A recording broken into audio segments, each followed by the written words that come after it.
अब बच्चे को अच्छाई और बुराई का जल्दी असर होया करे, वो तड़फ उठा, बुरी तरह कांप गया गरीबदास जी और कहा भगवान फिर कैसे बने बात।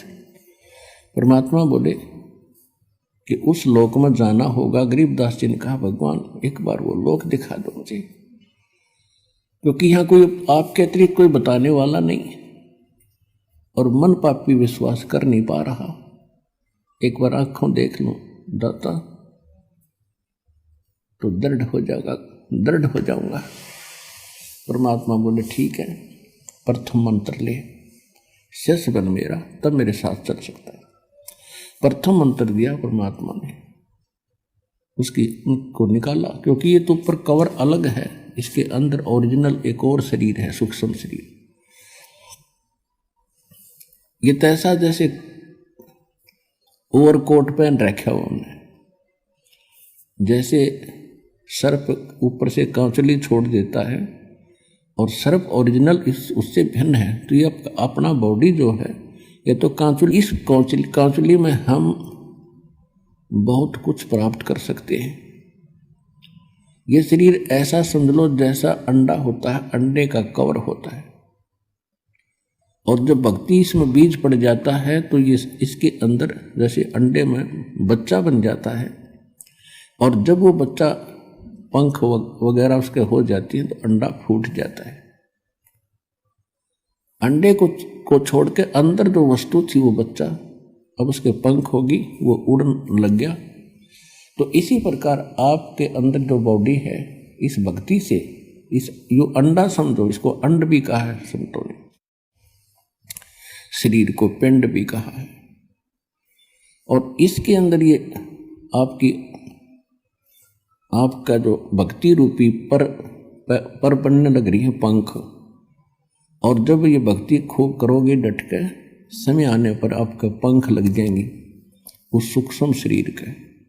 ये ऊपर का कवर, ये अंडा यहीं पड़ा रह जाएगा, और ओरिजिनल पक्षी यानी भक्ति युक्त प्राणी सतलोक चला जाएगा सिद्धि से उड़ के।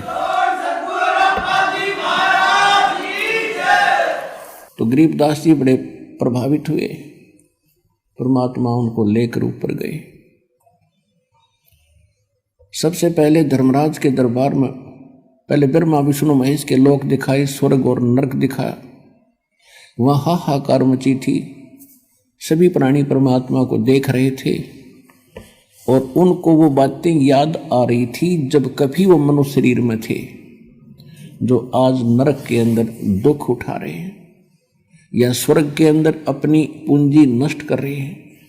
उनको वो दिन याद आते हैं जिस दिन परमात्मा कभी उनको पृथ्वी पर मनुष्य शरीर में मिले थे, और उन्होंने परमात्मा के इस ज्ञान को कानों के ऊपर से टाल दिया था। तो वहां रो रहे थे वो, हे भगवान। परमात्मा ने कहा कि मैं तुम्हें उस दिन मिला था वहां पर, और मैं क्या कह रहा था बच्चों, क्योंकि उसके मालिक के पास तो सारे रिमोट हैं, और प्रत्येक प्राणी के अंदर अंतःकरण में कोड वर्ड में पूरी असंख्य जन्मों की, जब से वो जन्म मर रहा है, कुत्ते गधे सूअर चाहे कुछ भी बना है, वो सारा उसके अंदर फीड है। परमात्मा ने वो चालू कर दिया वचन से, और याद आई उसको, कहाँ भगवान आप मिले थे और आप कह रहे थे जो साधना तुम कर रहे हो ये नरक में और स्वर्ग दोनों में जाना पड़ेगा, और मैं जो भक्ति बताता हूँ वो इससे भिन्न है, उससे तुम्हारा कल्याण होगा। उस समय आप क्या कह रहे थे, विवाद कर रहे थे, मुझे खुरका धमका रहे थे, तू क्या जाने दुल्हा, तू क्या जाने क्यों बकवास करता है, हमारे देवताओं को तू ऐसे बताता है। वो सारा कुछ सुनाया परमात्मा ने। वो लज्जित हो गए कि भगवान से धोखा हो गया, बचा लो दाता, अब नहीं। परमात्मा बोले अब नहीं। जब कभी तुम्हें मानुष शरीर प्राप्त हो और मेरा कोई दास मेरे ज्ञान की महिमा सुना रहा हो, उसकी शरण में आ जाना, तब तुम्हारा कल्याण होगा। अब गरीबदास जी सुन रहे हैं, उनकी आंखों से सुन रहे हैं, अपने आंखों देख रहे हैं, कानों सुन रहे हैं कि इन्होंने ऐसे ऐसे कहा था भगवान को, और आज ये रो रहे हैं ये रामकृष्ण के पुजारी थे, कोई शंकर जी का पुजारी था, कोई मुसलमान वहीं पीटा जा रहा था, कोई कुछ साधना कर रहा था, कोई जैनी था। अब सभी वहां भुगत रहे थे। अब गरीबदास जी इतने दृढ़ होते जा रहे थे।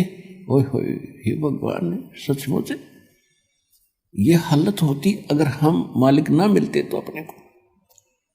फिर ब्रह्मा विष्णु महेश के लोक में ले गए। वहां देखा बेटा ये सब ना अपनी दुकान खोल रखी है। विष्णु लोक में एक होटल है, शिव लोक में होटल है, और ब्रह्मा के लोक में भी होटल यानी स्वर्ग है।